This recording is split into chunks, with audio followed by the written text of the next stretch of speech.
Yo, what's good, everybody? Your boy Inko back with another fire story today. And listen, this one right here, this one might just change how you see your problems for real, for real.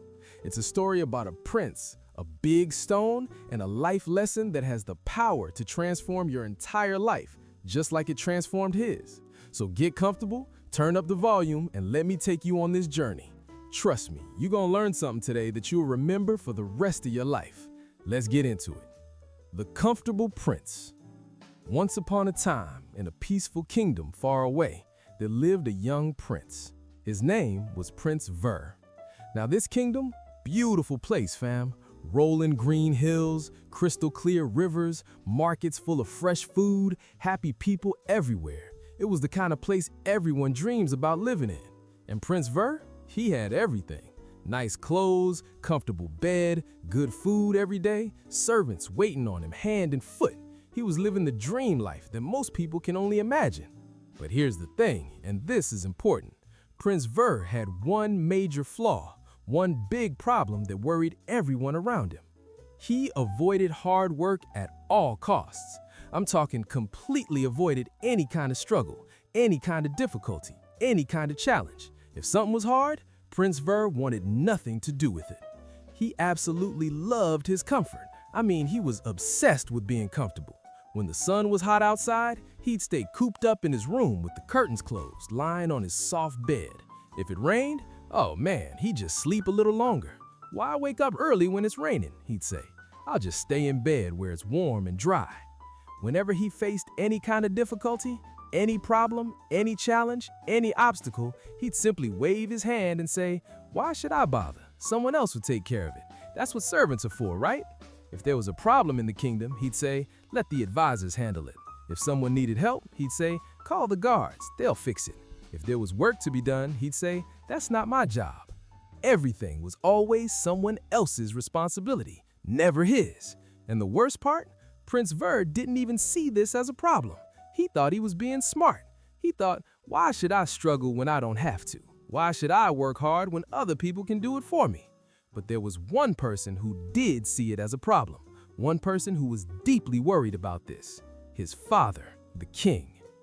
The worried king. The king was a wise man. He had ruled the kingdom for many years with strength, wisdom, and hard work. He understood what it took to be a good leader. And when he looked at his son, his only son, the future king, he felt worried, very worried. He often thought to himself late at night, lying awake in his bed, how can my son ever rule this kingdom if he runs away from every problem? How can he lead people if he can't even face a simple challenge? What will happen to our kingdom when I'm gone and he becomes king? The thought kept him up at night. It made his heart heavy. He had tried talking to Prince Ver many times. "Son, you need to learn responsibility," the king would say. "Sure, father, later," the prince would reply while yawning. "Son, you need to understand that being a leader means facing problems, not avoiding them." I know, father, but not today. I'm tired." Nothing worked. No matter what the king said, the prince just didn't get it. The king tried giving him easy tasks. "Go inspect the market today." "It's too hot, father." "Go meet with the village leaders." "Can someone else do it? I have plans." Every single time there was an excuse. Every single time there was a reason why he couldn't do it. The king realized something important. Words weren't going to teach him this lesson. Talking wasn't going to change him. Advice wasn't going to help. No, Prince Ver needed to experience something. He needed to learn through action, not through words. So one day, after thinking about it for a long time, the king decided it was time to teach his son a lesson he would never forget, a lesson that would change him forever. The king came up with a plan, a brilliant plan, a plan that would force his son to see the truth about life, about responsibility, about what it means to be a real leader. The king's plan. One night, long before sunrise, when the sky was still dark and everyone was sleeping, the king woke up quietly. He put on simple clothes, not his royal robes. He didn't want anyone to recognize him. Then he commanded his most trusted guards in a whisper, "Come with me and bring tools. We have work to do." The guards were confused, but they obeyed. They followed the king out of the castle in the darkness. The king led them to the main road, the very same road everyone used to get to the market, the busiest road in the kingdom, the road where farmers, merchants, soldiers, and common people walked every single day. Then the king gave his orders. Find the biggest, heaviest stone you can find and place it right in the middle of this road, right in the center where everyone would have to pass it. The guards looked at each other with confusion. "Your Majesty, why would we block the road?" "Just do it," the king said with a mysterious smile. "Trust me, this is important." So the guards searched and found a massive stone. I'm talking huge, bro. This stone was so big and so heavy that it took 5 strong men to move it. They had to use ropes, tools, and all their strength just to drag it to the road. Finally, with great effort, they managed to place this giant stone right in the middle of the road. The king looked at it and nodded with satisfaction. Perfect. Now one more thing. He reached into his pocket and pulled out a small leather bag. Inside were some gold coins, real gold, valuable and shiny, and a small note that the king had written himself. He placed this bag under the stone, hidden in the dirt, where nobody could see it unless they moved the stone. Then the king told his guards, "Now, hide with me in those bushes over there. We're gonna watch what happens, but stay quiet. Don't let anyone see us." The guards were more confused now, but they obeyed. They all hid in the bushes near the road with a perfect view of the giant stone. And then they waited. The sun began to rise slowly. The darkness turned to light. Birds started singing. A new day was beginning. And the king, he sat there in the bushes, watching, waiting to see what would happen. The merchant. He walked closer to the stone, looking at it with anger and frustration. "This is ridiculous," he complained loudly. "This rock is gonna make me late. I have important business to attend to. I have meetings. I have deals to make. Time is money." He looked around, hoping to see someone, anyone who could help him, but there was nobody. For a moment, it looked like he might try to move it. He stepped closer, then stopped. No, he muttered to himself. "I'm not going to ruin my expensive clothes pushing some dirty stone. That's not my job. The king should have servants to keep the roads clear." So you know what he did? He grumbled, complained some more, and then carefully walked around the stone. He had to step off the road into the dirt, which made his fancy shoes dirty, which made him even more angry. But he continued on his way to the market, still complaining under his breath. The king watched from the bushes. He shook his head slowly. "Not him," he whispered. The soldier. A little while later, another person came down the road. This time, it was a soldier, a big, strong soldier from the king's army.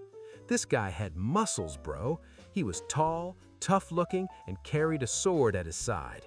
He walked with a military march, step, step, step, very disciplined. He marched right up to the stone, not paying attention, and almost ran into it. "What the—" He stopped just in time. He looked at the stone with anger. His face turned red. "Who put this stupid rock here? This is blocking the king's road. This is unacceptable." He was so frustrated that he did something stupid. He pulled his leg back and kicked the stone with all his might. Bam! But here's the thing. The stone was massive, way too big and heavy to be moved by a kick. So what happened? The soldier hurt his foot badly. "Ow!" he screamed, jumping on one leg, holding his hurt foot. "Ah, my foot! My foot!" He started swearing loudly, cursing the stone, cursing whoever put it there, cursing his bad luck. "Stupid stone, stupid road! Why doesn't someone move this thing?" But even though he was a strong soldier, even though he had the strength to move it, he didn't try to push it aside. He was too angry, too focused on his hurt foot. So he hobbled around the stone, still cursing, still angry, and continued down the road limping. The king watched and shook his head again. Not him either. The woman with water pots. Next came a woman carrying water pots on her head. This was a common woman from the village. She was probably going to the river to fill her pots with water, then carry them back home for cooking and cleaning. Hard work that she did every single day.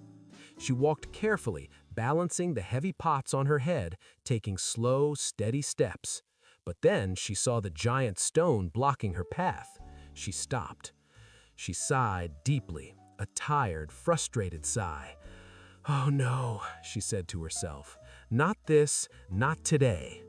She looked at the stone with disappointment and frustration. "Why doesn't the king keep our roads clear?" she complained loudly, even though there was nobody around to hear her. "We pay our taxes. We work hard. The least the king could do is maintain the roads properly." She shook her head with disapproval. "This is the king's responsibility. He should have servants to remove obstacles like this.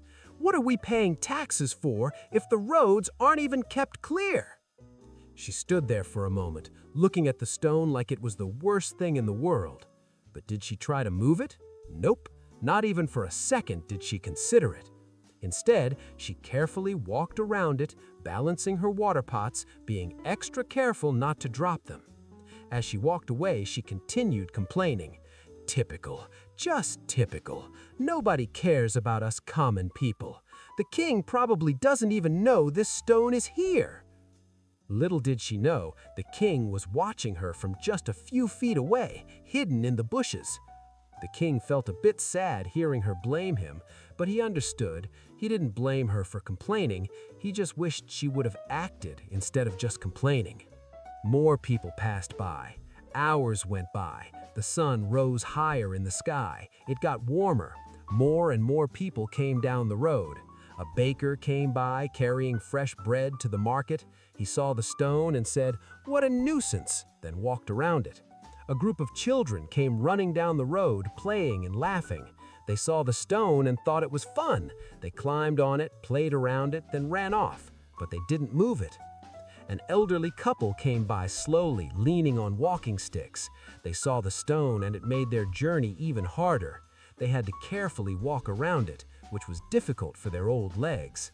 They complained about young people these days not taking care of things. Then they walked on. A tax collector came by on his horse. He saw the stone and was annoyed that he had to direct his horse around it.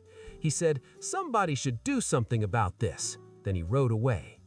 One by one, person after person, everyone who passed by had the same reaction. They saw the stone, they got angry or frustrated, they complained and criticized, they blamed someone, the king, the government, their bad luck, other people. But not a single person tried to move the stone. Not one person said, "Maybe I should fix this problem." Everyone just walked around it and continued with their day, leaving the problem for someone else to solve. The king watched all of this with a heavy heart. He was learning something too. He was learning that most people, when faced with an obstacle, would rather complain than act, would rather blame than help, would rather walk around the problem than solve it.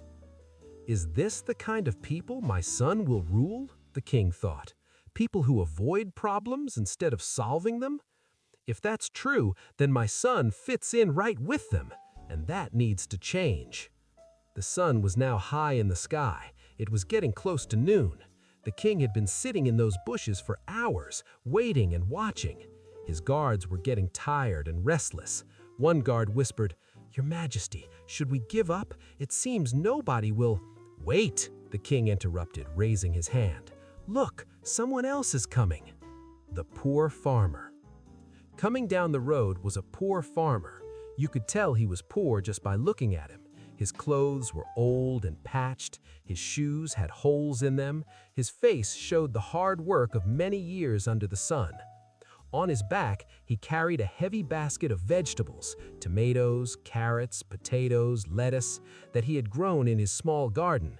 He was taking them to the market to sell, hoping to make enough money to feed his family. His back was bent from the weight of the basket. Sweat was already on his forehead, even though he had just started his journey. He was tired.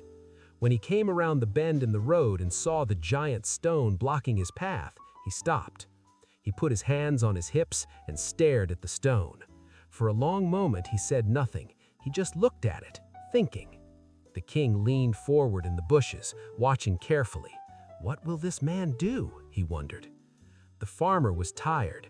He had every reason to just walk around the stone like everyone else did.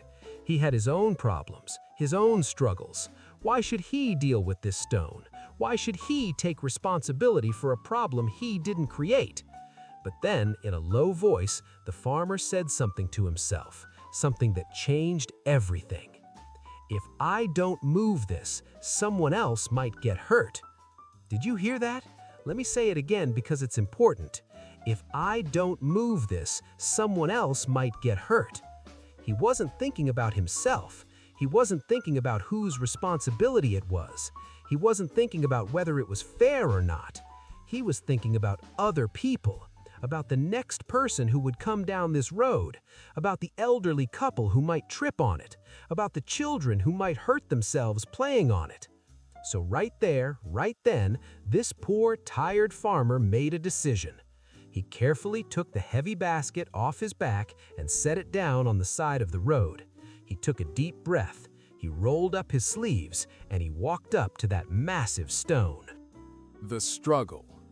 The farmer placed both hands on the stone and pushed. The stone didn't move. He pushed harder, still nothing. This stone was heavy, bro. Remember, it took 5 strong guards to move it, and here was one tired farmer trying to move it by himself. But he didn't give up. He repositioned his feet, getting better leverage. He pushed again with all his might. The stone moved, just a tiny bit, maybe an inch. "Come on," the farmer whispered to himself. "You can do this." He pushed again. His hands slipped on the smooth surface of the stone. He fell forward, scraping his palms on the rough rock. His hands started bleeding a little. It hurt, but he didn't stop. He wiped his hands on his pants and pushed again. Sweat rolled down his face. His muscles were shaking. His back was hurting. He was breathing hard. But bit by bit, inch by inch, with incredible effort and determination, he pushed that massive rock to the side of the road. It took him maybe 10 minutes of hard pushing, 10 minutes of struggle, 10 minutes of pain. Finally, the stone was off the road. It was now on the side, no longer blocking anyone's path. The farmer stood there, breathing heavily, wiping sweat from his forehead. His hands were dirty and scraped, his back was hurting, but he had done it. He looked at the clear road with satisfaction. "There," he said quietly, "now nobody will get hurt." He was about to pick up his basket and continue to the market when something caught his eye. There, in the dirt, in the exact spot where the stone had been sitting, was a small leather bag. "What's this?" the farmer said, bending down to pick it up. He opened the bag carefully. His eyes widened in amazement. Inside the bag were gold coins, real gold, more money than he had seen in his entire life, enough money to feed his family for months, maybe even a year. And there was also a small note. With shaking hands, the farmer unfolded the note and read it. "This is the reward for the one who paves the way for others." The farmer's mouth dropped open. Tears came to his eyes. He looked around, confused and amazed. Who put this here?" he whispered. He had no idea that the king himself had written that note. He had no idea that the king had been watching him this entire time. The farmer held the bag of gold close to his chest. He smiled through his tears, not just because of the money, though that would change his life, but because his act of kindness, his choice to help others, had been seen and rewarded. He picked up his basket, tucked the bag of gold safely inside, and continued down the road with a light heart and a big smile on his face. The king reveals the lesson. That very evening, as the sun was setting and painting the sky orange and purple, the king summoned Prince Ver to the throne room. Prince Ver walked in, wondering why his father wanted to see him. He had spent the whole day in his room reading and relaxing as usual. "You wanted to see me, father?" Prince Ver asked. "Yes, son. Sit down. I have something important to tell you." The prince sat down, looking curious. Then the king told him everything. He told him about the stone, about the plan, about all the people who passed by, the merchant, the soldier, the woman, and all the others who complained but did nothing. And then he told him about the poor farmer, about how he was the only one who moved the stone, about the gold coins and the note. Prince Ver listened with his mouth open, completely shocked. When the king finished the story, he looked directly into his son's eyes and said something powerful, something that Ver would remember for the rest of his life. "Son, listen carefully. Difficulties are not punishments. They are tests. Every challenge you face is an opportunity to become stronger, wiser, better." The stone in the road wasn't there to block people. It was there to reveal their character. It was there to see who would complain and who would act. The king paused, letting his words sink in. Then he continued, "You see, the true treasures in life, the real rewards, are found by taking action, not by complaining, not by blaming others, not by waiting for someone else to fix things. The gold coins weren't given to the richest person. They weren't given to the strongest person. They were given to the person who chose to help, even when it was hard." Prince Ver felt tears in his eyes. For the first time in his life, he truly understood. All this time, he had been walking around the stones in his path, avoiding them, ignoring them, waiting for someone else to deal with them. But that poor farmer, he moved the stone and he found treasure. "Father," Prince Ver said softly, "I understand now. I've been wrong. I've been lazy. I've been avoiding responsibility my whole life." The king nodded. "Yes, you have. But the good news is it's not too late to change. You're still young. You can learn. You can grow." Prince Ver stood up. He looked at his father with determination in his eyes. "Father, I promise you, from this day forward, no more walking around the stones in my path. From now on, I will be the one to move them. I will face my problems. I will take responsibility. I will be worthy of being the future king." The king smiled with pride and relief. "That's my son. That's the son I always knew you could be." They hugged, and in that moment, Prince Ver became a different person. He learned a lesson that day, one that he never forgot. And you know what? Prince Ver kept his promise. From that day forward, he changed completely. The next morning, he woke up early without being told. He went out and walked through the kingdom, looking for problems to solve, for people to help. When he saw trash on the street, he picked it up himself instead of calling a servant. When he heard about a dispute between two farmers, he went personally to help solve it instead of sending someone else. When there was hard work to be done, he was the first to volunteer. The people of the kingdom noticed the change immediately. They started talking. "Is that really Prince Ver, working, helping? I can't believe it. The prince is actually doing things. Maybe he'll be a good king after all." Over time, Prince Ver became known not as the lazy prince, but as the prince who solved problems, the prince who helped people, the prince who didn't avoid difficulties but faced them head-on. And when his father eventually passed away many years later, Prince Ver became King Ver, and he was one of the best kings the kingdom ever had. Why? Because he learned the lesson of the stone. The lesson for us. Now, my friends, let me bring this home. Let me make this real for all of us watching right now. This story, it's not just about some ancient prince in a fairy tale kingdom. This story is about you, about me, about all of us. Life will place stones on our path, that's guaranteed. It's not a matter of if, it's a matter of when. You're gonna face delays, plans falling through, things not happening when you want them to. You're gonna face rejections, jobs you don't get, people who say no, opportunities that don't work out. You're gonna face failures, things you try that don't succeed, mistakes you make, falls you take. These are your stones. These are the obstacles in your road. And when you face these stones, you have two choices, the same two choices everyone in that story had. Choice 1, walk around the stone. Complain about it, blame someone else, avoid it, ignore it, wait for someone else to solve it, make excuses, say it's not my responsibility, or it's not fair, or why me? This is what most people do, just like most people in the story walked around the stone. Choice 2, move the stone. Face the problem, take responsibility, do the hard work, push through the difficulty, solve it even when it's hard, help when it's not your job, act even when it would be easier not to. This is what few people do, just like only one person moved the stone in the story.